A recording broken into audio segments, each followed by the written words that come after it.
রাজপুত্র মহারাজা দক্ষ। দক্ষরাজ মহামায়ার তপস্যা করতে নির্জন স্থানে ছুটে চলেছেন। আর এই হেন দক্ষরাজের অভিনয়ে ছৌ নৃত্য পরিবেশ শোনা করে দেখাবে সুনাম ধন্যকারী ছৌ নৃত্য শিল্পী সুজিত কুমার মাহাতো।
মহামায়ার কাছে মনের কথা খুলে বলবো, এই জগৎ মাঝারে সর্বশ্রেষ্ঠ পিতা রূপে পরিগণিত হওয়ার জন্য মহামায়াকেই আমি কন্যারূপে পেতে চাইব।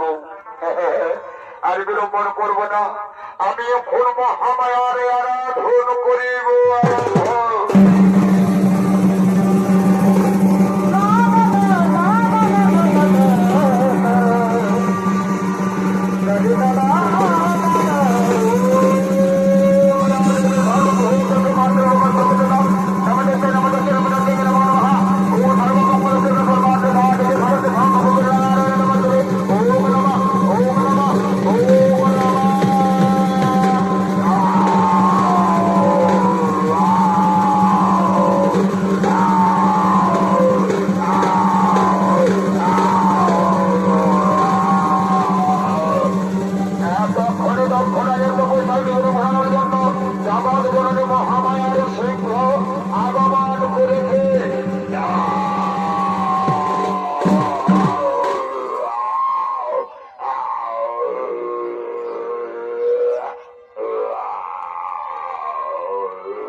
কৃপা করে আমার সম্মুখে দিয়াছেন দর্শন মা জননী, তাহলে এই অধমের শতকোটি প্রণাম রহিল তব জননী মাতা, এই অধমের শতকোটি প্রণাম রহিল তব জননী।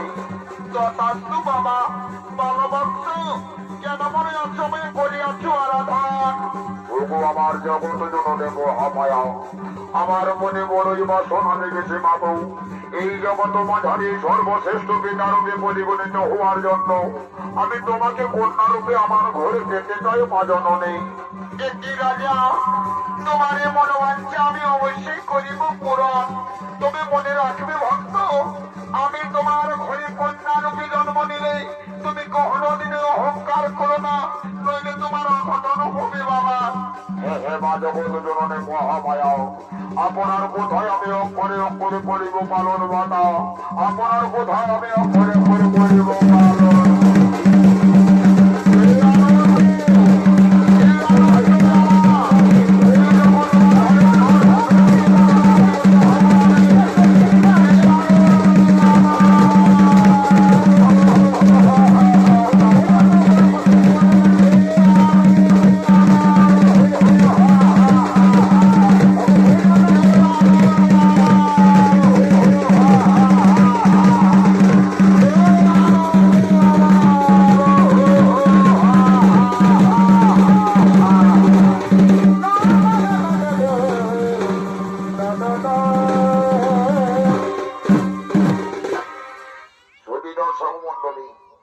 মহারাজা দক্ষ জগৎ জননী মহামায়াকে নিজ ঘরে কন্যারূপে পাওয়ার বড় প্রাপ্তি হলে দিন যায় মাস যায় বৎসর অতিবাহিত হয়ে যায়। এককালে জগৎ জননী মহামায়া দক্ষ রাজের ঘরে কন্যারূপে ভূমিষ্ঠ হয়েছে। আদর করে দক্ষ রাজা তার নাম রেখেছেন সতী। ওই সতী ছোট থেকে শিবের প্রতি আসক্তি হয়ে শিব আরাধনা করতে থাকে। তেমনি একদিন শিব আরাধনা করার জন্য সতী নদী তীরের দিকে আগমন করতে চলেছে।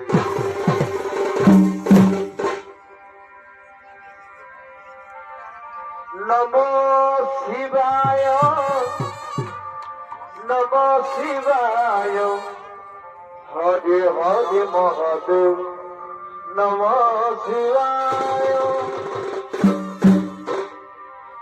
নমো শিবায়, নমো শিবায়,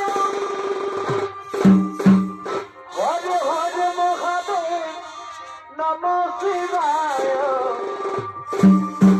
নমো শিবায়, নমো শিবায়, হরে হরে মহাদেব, নমো শিবায়।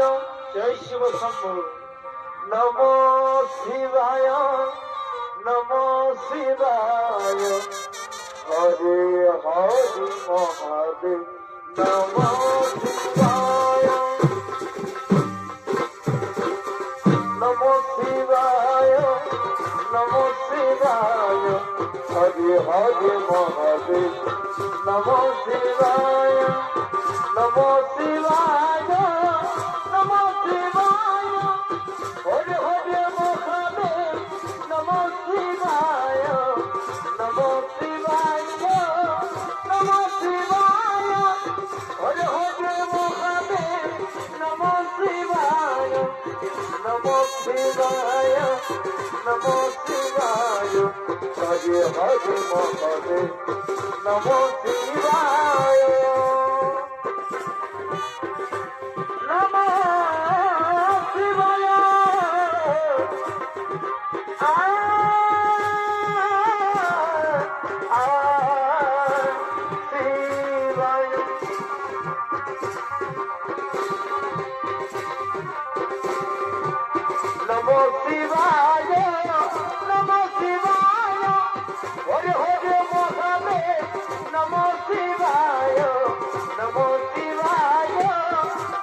শিবায় হরে হরে মহাদেব নমো শিবায় নমো শিবায় নমো শিবায় হরে হরে মহাদেব নমো শিবায় ওম মহাত্রাণ মহাযোগ মহাভোলা মহেশ্বর সর্বপাপ হরম দেব মঙ্গলায় নমঃ নমঃ ওম নমঃ শিবায় ওম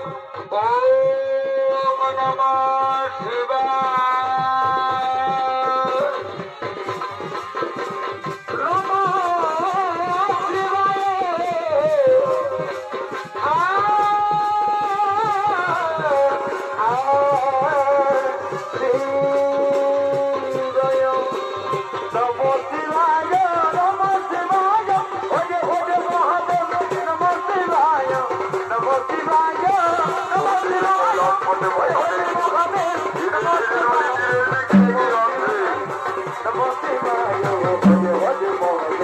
নমো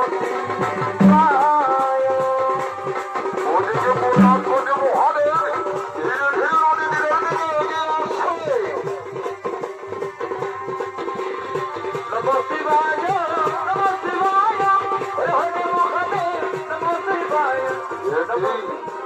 অতি অল্প বয়সী মেয়ে বলে আমার আরাধনা না না না না না আমি ওই অল্প বয়সে মেয়ের শিবে আরাধনার পরিকালেতে এই বাস্তব রূপে নয় অন্য রূপ ধারণ করে আমি তার কাছে যাব অন্য রূপ ধারণ করে আমি তার কাছে যাব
তুমি পাপের কথা বলছো তাহলে শিব আরাধনা করে তুমি যে পুণ্য ফল লাভ করেছ ওই পুণ্য ফল যদি আমাকে দাও তাহলে আমি শিশুটাকে ছেড়ে দিতে পারি বাবা হে মিত্র কুমির আমি শিব আরাধনা করে যদি পুণ্য ফল লাভ করে থাকি সেই পুণ্য ফলে আমি তোরে দেব বাবা তুমি ওই শিশুটিকে ছেড়ে দে বাবা তুমি ওই শিশুটিকে ছেড়ে দে কৈলাসপতি মহাদেব ওই শিশুটিকে তুমি রক্ষা করো ঠাকুর ওই শিশুটিকে তুমি রক্ষা করো সতী চেয়ে দেখো সতী আমি তোমার আরাধ্য দেবতা কৈলাসপতি মহাদেব আমি তোমার শিব আরাধনার পরিধানিতে আমি কুমির রূপে তোমার কাছে এসেছিলাম আজ তুমি শিব আরাধনা করে উত্তীর্ণ হয়েছ সতী আজ তুমি শিব আরাধনা করে সফল হয়েছ সেই হেতু আমি তোমাকে বলে রাখলাম অবশ্যই আমি তোমার এই আমার চরণ তুলে খাইয়ে দেব অবশ্যই আমি তোমাকে আমার চরণ তুলে খাইয়ে দেব চরণ তুলে খাইয়ে দেব চরণ তুলে খাইয়ে দেব কৃপানি ধান বাবা ভোলানাথ কৃপা করে আরেকটি বার আমাকে দেখা দাও ঠাকুর কৃপা করে আরেকটি বার দেখা দাও হে ভোলানাথ তুমি আমাকে দেখা দাও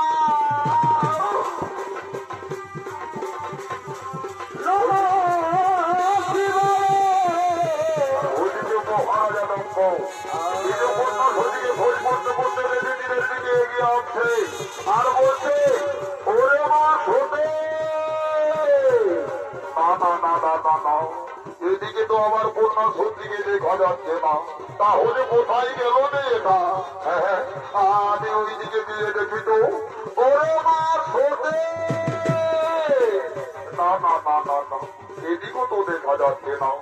তাহলে মনে হয় ওই নদী তীরের দিকে এগিয়ে গেছে। আমি ওই নদী তীরের দিকে এগিয়ে যাব। ওরে মা সতী রে, কি রে মা সতী, আজ তুই আমার মেয়ে হয়ে ওই ভিখারি শিবের আরাধনা করছিস রে মা। না রে মা না, এ তোর উচিত হয়নি। এই দক্ষরাজের মেয়ে হয়ে জন্ম ছাড়া ভিখারি শিবের আরাধনা করা তোর উচিত হয়নি রে মা। কিন্তু না, এই যে দেখছি আমার মেয়ে সতী শিবের প্রতি আসক্তি হয়ে পড়েছে। এই শিবের সঙ্গে সতীর সম্পর্ক ছিন্ন করার জন্যই আমি স্বয়ংবর সভার মাধ্যমে আমার কন্যা সতীকে আমি অন্যের হাতে তুলে দেব। তারপরে আমি দেখবো ওই কৈলাসপতি আমাকে কি করতে পারে। ওই মা সতী, সতী রে, আর বিলম্ব করিস না মা, তাড়াতাড়ি রাজ অন্তপুরে আয় রে মা, তাড়াতাড়ি রাজ অন্তপুরে আয়।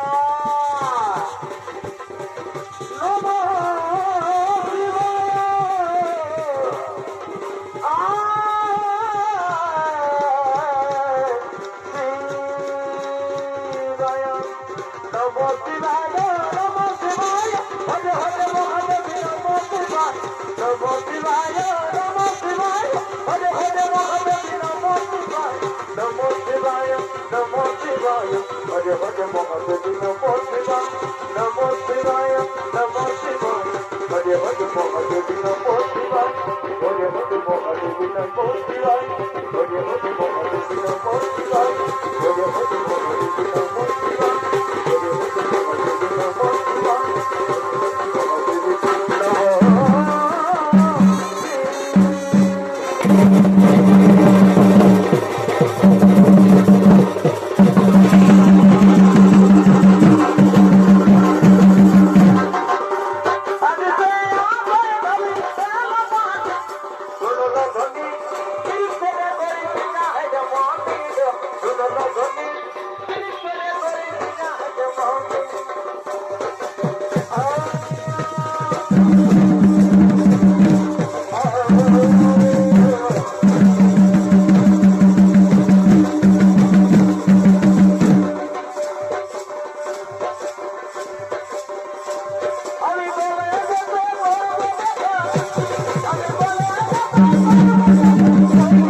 আমার কন্যা সতীর সভার করেছি আয়োজন, তাই এখন নিজ নিজ আসন করো হোক না হোক।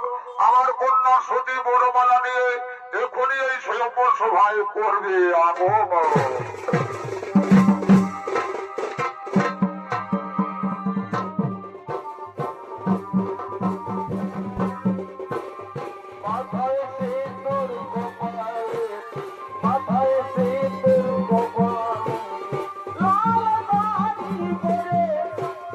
Oh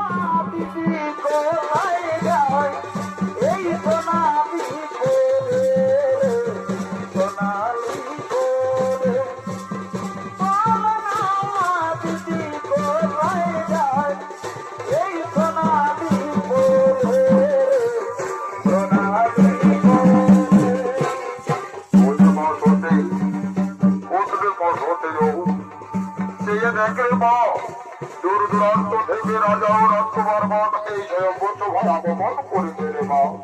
তুই তাদের মধ্যে একজনকে স্বামী রূপে গ্রহণ করিতে রে মা। তুই তাদের মধ্যে একজনকে বড়মালা পরিয়ে দিয়ে স্বামী রূপে গ্রহণ করে নে। ঠিক আছে বাবা, আমি তাই করবো বাবা, আমি তাই করবো।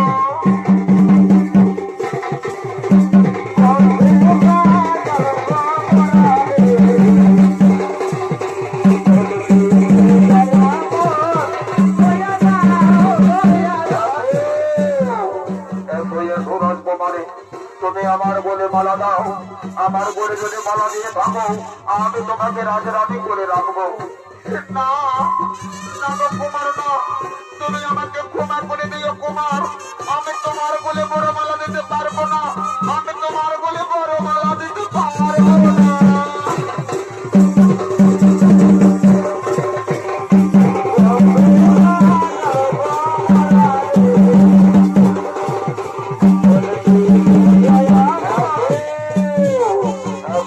রাজকুমারী, তুমি আমার বলে মালা দাও, আমার বলে যদি মালা দাও তাহলে তোমাকে আমি সুখে শান্তিতে রাখবো, তোমার কোনো দুঃখ হবে না।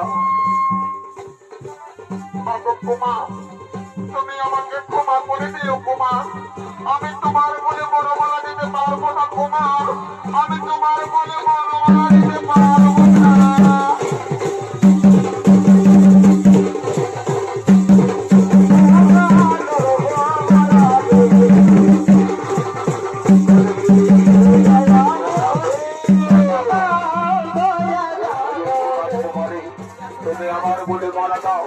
আমার বলে যদি মালা দিয়ে থাকো তাহলে আমরা সুখে শান্তিতে সংসার করতে পারবো। না না না না কুমার না, তোমরা আমাকে ক্ষমা করে দিও, তোমাদের কারো বলে আমি বড় মালা দিতে পারবো না, তোমাদের কারো বলে আমি বড় মালা দিতে পারবো না।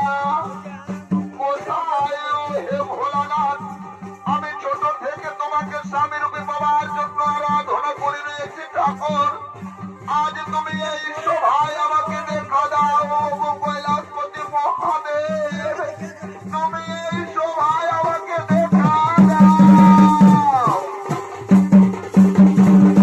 ওদিকে কৈলাসপতি মহাদেব সঙ্গে সঙ্গে সঙ্গে সবাই করেছে বাবা সতে ওই কৈলাসপতি মহাদেবকে দেখতে পেয়ে বলছে হয়তো বাবা ভোলা মহেশ্বর এই সবাই করেছে আগমন, আর করিব না বিলম্বন, আমি তার বলে বড় মালা করিয়ে দিয়ে আমি তাকে স্বামী রূপে গ্রহণ করে নেব। তুমি আমাকে চরণে ঠাঁই দাও, তোমার চরণে ঠাঁই দাও।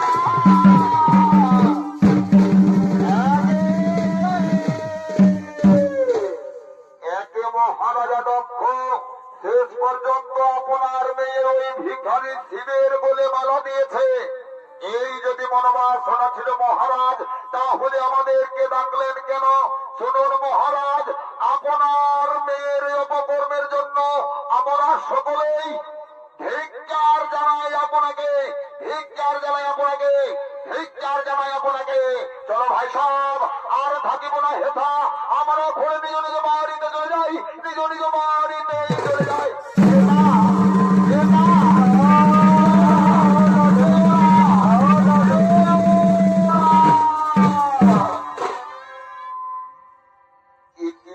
সত্যি এ তুই কি করতে কি করলি রে মা? আজ শত শত রাজা রাজকুমার থাকা সত্ত্বেও তুই ভিখারি শিবের বলে মালা দিয়ে আবার মান সম্মানকে তুই মাটিতে মিশিয়ে দিলি রে মা। আজ তুই আমার মান সম্মানকে মাটিতে মিশিয়ে দিলি। বাবা, তুমি আমাকে ক্ষমা করে দাও বাবা, আমি না জেনে না বুঝে এমন কাজ করেছি বাবা, তুমি আমাকে ক্ষমা করে দাও। পরিবার সত্যি তুই জানিস না রে, তোকে পাওয়ার জন্য আমি কত দেবতার কাছে মাথা ঘুরেছিলাম, তোকে কন্যা রূপে পাওয়ার জন্য আমি কত দেবতার কাছে গিয়ে মাথা ঠুকে ঠুকে মানত করেছিলাম রে মা। আজ যখন তোকে আমি কন্যা রূপে পেলাম, লালন পালন করে বড় করে তুললাম, তখন তুই কন্যা সুখের পড়ে আসে আমার কথা ভুলে গিয়ে ওই ভিখারি শিবকে মালা দিয়ে আমার মান সম্মানকে মাটিতে মিশিয়ে দিলি রে মা। তুই আমার মান সম্মানকে মাটিতে মিশিয়ে দিলি। ওগো বাবা, তুমি আমাকে ক্ষমা করে দাও বাবা, তুমি আমাকে ক্ষমা করে দাও।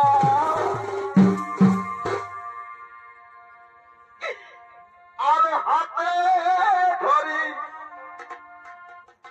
পায়ে ধরি গো,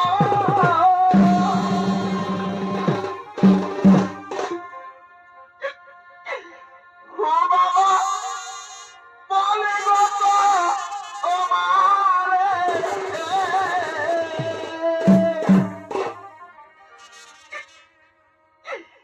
আজ না জেনে করেছি এ ভুল।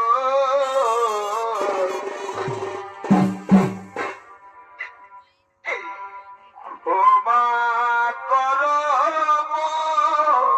আরে গো, ক্ষমা করো বাবা,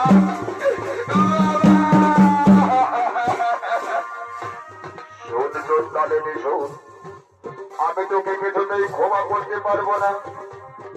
তুই আমার মান সম্মানের কোথায় একবারও যখন ভাবলি না, আমিও তোকে ক্ষমা করতে পারবো না। শুনে থাক জোরদারে রে, আজ হতে আমি তোর বাবা নয়, আর তুইও আমার মেয়ে নস।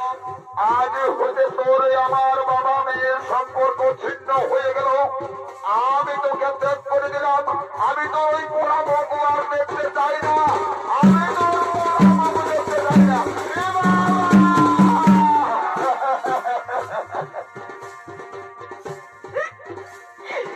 না গো বাবা না, তুমি আমার ভাবে আমাকে তাড়িয়ে দিও না বাবা, তুমি আমাকে ও কথা বলো না। ওই আমার বাবা গো,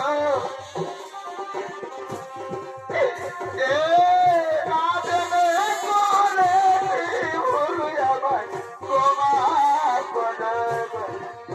ওই আমার বাবা গো, না জেনে করেছি ভুল, আমার ক্ষমা করে গো। ওরে বাবা,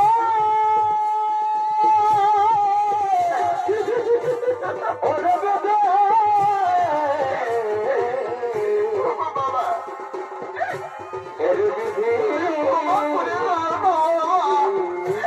ক্ষমা করে দাও।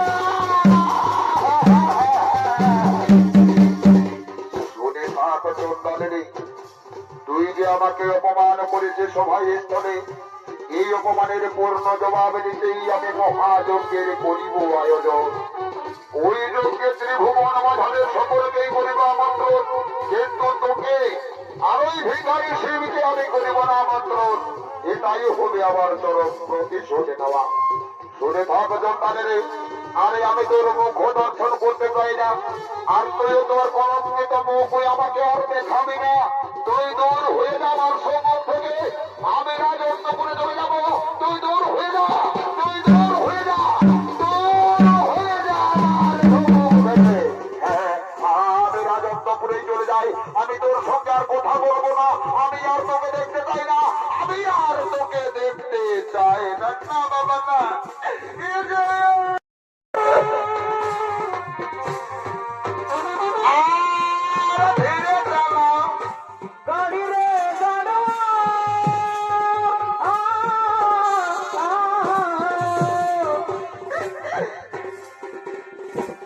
আচ্ছা চালা গাড়ি,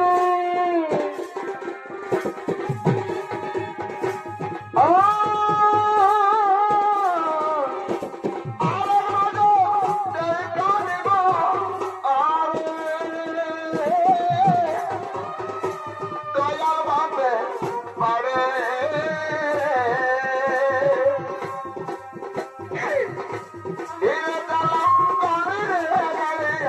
আস্তে চালা রে ও ধীরে চালা গাড়ি রে গাড়ি রে আস্তে চালা রে আর ধীরে চালা গাড়ি রে গাড়ি রে আস্তে চালা রে ও ধীরে চালা গাড়ি রে গাড়ি রে আস্তে চালা রে। সতীরা সব মণ্ডলী কৈলাসপতি মহাদেব সতীকে স্ত্রী রূপে গ্রহণ করে নিয়ে কৈলাসে চলে গেলে, অন্যদিকে মহারাজা দক্ষ তার ছোট মেয়ে সতীর অপমান ভুলতে না পেরে মহাযজ্ঞের করেছে আয়োজন। ওই যজ্ঞে ত্রিভুবন মাঝারে সকলকে আমন্ত্রণ করেছে, কিন্তু কৈলাসপতি শিব ও তার ছোট মেয়ে সতীকে আমন্ত্রণ করেনি। সত্য যখন যজ্ঞের দিন আগমন করেছে, সেই দিন যজ্ঞ করার জন্য মনি ঋষিদের আত্মীয় স্বজনকে সঙ্গে নিয়ে মহারাজা দক্ষ যজ্ঞ স্থলে আগমন করতে চলেছে। কোথায় রইলে ভুলে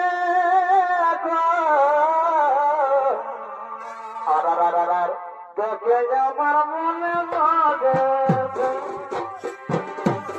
আগে কবে আসো বলকে মারা বলেছে আগে কবে আসো বলকে মারা বলেছে বসে বসে দেখে আমার মনে লাগে কোথায় রইলে ভুলে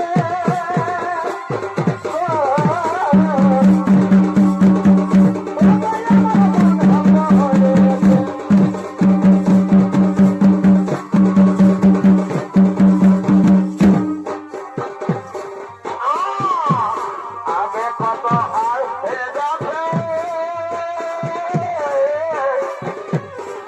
তখন ভাবছিল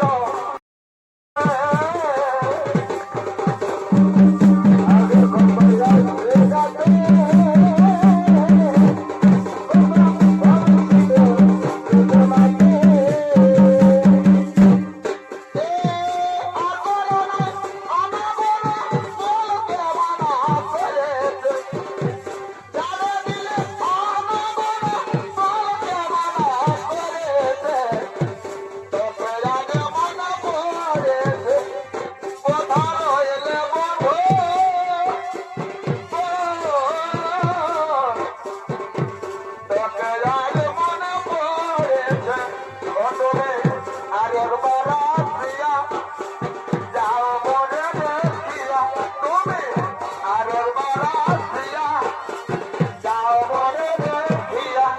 আমি নয়ন ভোলে একবার দেখতে চাই বাবে বলে বলতে মারে আরে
তাড়াতাড়ি আমার যজ্ঞ আরম্ভ করে দিন, তাড়াতাড়ি আমার যজ্ঞ আরম্ভ করে দিন।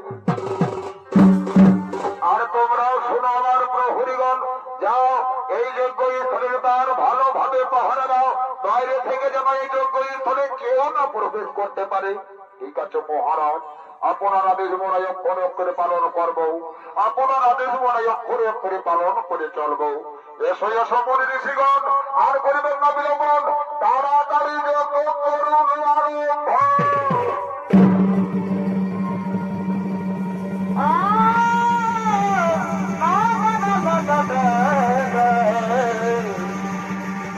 রাজদানা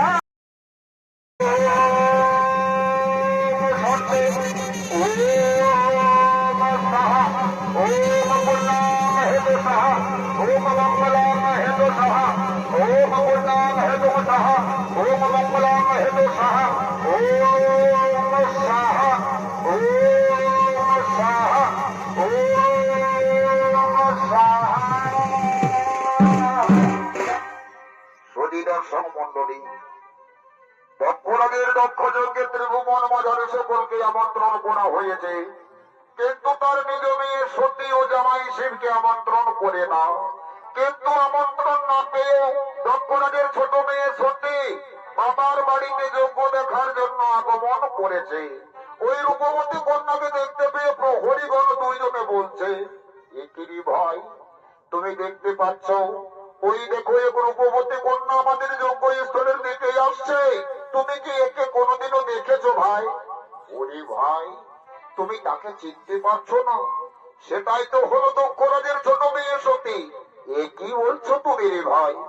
মহারাজা তো বড় মুখে বলেছিল তার ছোট মেয়ে সতীকে আমন্ত্রণ করবে না, তাহলে সে যজ্ঞ স্থলে এসেছে কেন? ওরে ভাই, তুমি ভুলে যাও সে কথা। মহারাজা দক্ষ আমাদেরকে মিথ্যাই বলেছে তাকে আমন্ত্রণ করব না, কিন্তু ভিতরে ভিতরে নিশ্চয়ই সে আমন্ত্রণ করেছে, নতুবা সে আসবে কেন? ঠিক বলেছ ভাই, এটা তুমি উচিত কথা বলেছ। তাহলে চলো, আমরা প্রহরী রূপে যখন রয়েছি তখন এই সংবাদ মহারাজার কাছে পৌঁছে দিতেই হবে, এই সংবাদ মহারাজার কাছে পৌঁছে দিতেই হবে। বন্ধ করো মহারাজ, এই মহাযজ্ঞ বন্ধ করো। কেন? কি হয়েছে? কেন যজ্ঞ বন্ধ করব? মহারাজা, আপনি তো বড় মুখে বলেছিলেন আপনার ছোট মেয়ের সতীকে আমন্ত্রণ করবেন না, তাহলে সে এই যজ্ঞ স্থলে এসেছে কেন? কি বলছো প্রহরীগণ? আমার ছোট মেয়ে এসেছে যজ্ঞ স্থলে? ওই চলো তো দেখি, দেখাও তারে। আসুন মহারাজ, আসুন, দেখবেন, আসুন মহারাজ, তাড়াতাড়ি আসুন, তাড়াতাড়ি আসুন। ওই দেখুন মহারাজ, ওই দেখুন। একই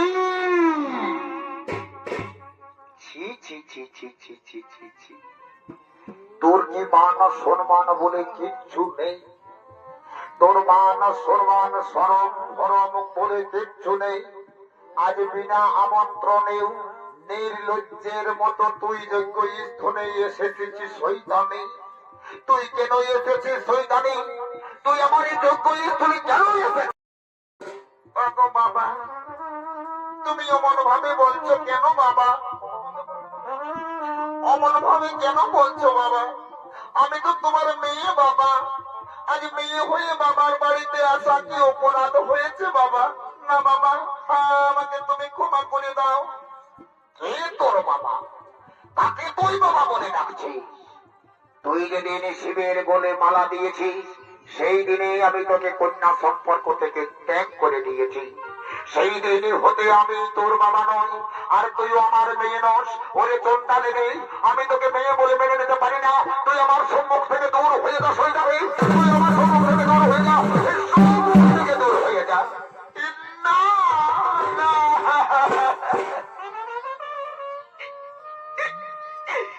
না গো বাবা, না, তুমি আমাকে অমন ভাবে তাড়িয়ে দিও না বাবা।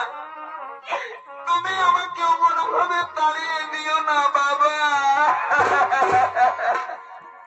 ওরে শয়তানি, তুই আমাকে বাবা বলে আজ সাব্যস্ত করছি, কিন্তু আমি তোর বাবা নই, আর তুইও আমার মেয়ে নস।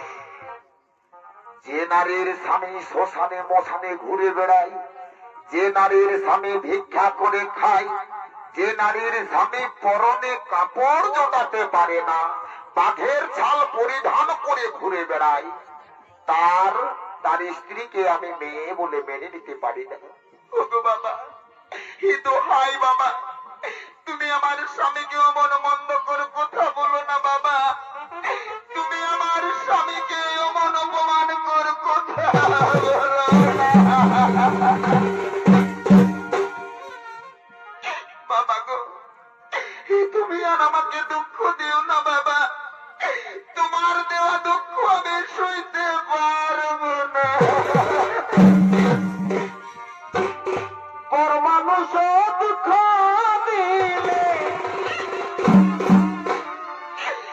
পর মানুষ কষ্ট দিলে দুঃখ মনে হয় না, পর মানুষ ব্যথা দিলে দুঃখ মনে হয় না। আপন বাবা কষ্ট দিলে মেনে নেওয়া যায় না, আপন বাবা দুঃখ দিলে মেনে নেওয়া যায়